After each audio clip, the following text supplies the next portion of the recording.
আমার বাবা একজন নিরহ বিএনপির কর্মী, তার চেয়ে বেশি কিছু না। নামাজ পড়া বের হইছে, যতটুকু বুঝতে পারছি খুব কাছ থেকে গুলি করা হয়েছে। যে এখনো তাদের মা শেখ হাসিনা, স্বৈরাচার শেখ হাসিনা এখন ভারতে পলায় আছে। তারা কিভাবে এত সাহস পায় যে এখনো বিএনপি নেতা কর্মী এরকম অত্যাচার করবে, নির্যাতন করবে? অসংখ্য পরিমাণে স্পিডবোট এবং অস্ত্র নিয়ে মহরাদি এলাকায় অতর্কিত হামলা চালিয়েছে তারা। বারাডিয়া খুনি সন্ত্রাসীদেরকে নিয়ে আসা আওয়ামী ফেসিবাদী দুঃসদেরকে যেন দৃষ্টান্তমূলক শাস্তি দেওয়া হয়।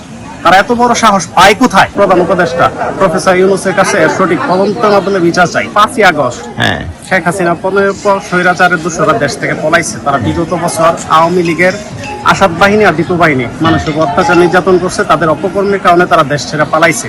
পালানোর পরে তারা দীর্ঘ 1 বছর সুসংগঠিত হয়ে আজকে ভোরবেলা ফজরের পরে আমাদের এলাকার উপর অসংখ্য মাস্তান বাহিনী এবং বারাটিয়া সন্ত্রাস বাহিনী সহ আমাদের এলাকা যারা আওয়ামী আসাদ বাহিনী আর দীপু বাহিনী সহ আমাদের নিরহ বিএনপি কর্মীদের উপর অতর্কিত হামলা চালিয়েছে এবং অনেকেই আহত হয়েছে। এর মধ্যে আমার বাবা একজন নিরহ বিএনপির কর্মী, তার চেয়ে বেশি কিছু না। নামাজ পড়া বের হইছে, যতটুকু বুঝতে পারছি খুব কাছ থেকে গুলি করা হয়েছে। ঠেকায় আমার বাবাকে নিঃশব্দে হত্যা করা হয়েছে। আমি মাননীয় প্রধান উপদেষ্টা প্রফেসর ইউনূসের কাছে সঠিক তদন্তের মাধ্যমে বিচার চাই এবং আওয়ামী ফেসিবাদী দুঃসদেরকে যেন দৃষ্টান্তমূলক শাস্তি দেওয়া হয়।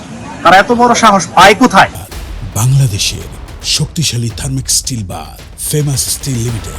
যে এখনো তাদের মা শেখ হাসিনা, স্বৈরাচার শেখ হাসিনা এখন ভারতে পলায় আছে। তারা কিভাবে এত সাহস পায় যে এখনো বিএনপি নেতা কর্মী এরকম অত্যাচার করবে, নির্যাতন করবে?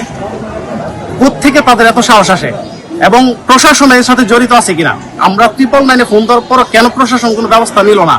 রাতে ঘটনা হচ্ছে 5:30 থেকে 6টার ভিতরে, নামাজের পরে, ফজর নামাজের পরে ফর্সা হওয়ার পরে তারা এই ঘটনা ঘটিয়েছে। অসংখ্য পরিমাণে স্পিডবোট এবং অস্ত্র নিয়ে মহরাদি এলাকায় অতর্কিত হামলা চালিয়েছে তারা। বারাডিয়া খুনি সন্ত্রাসীদেরকে নিয়ে আসা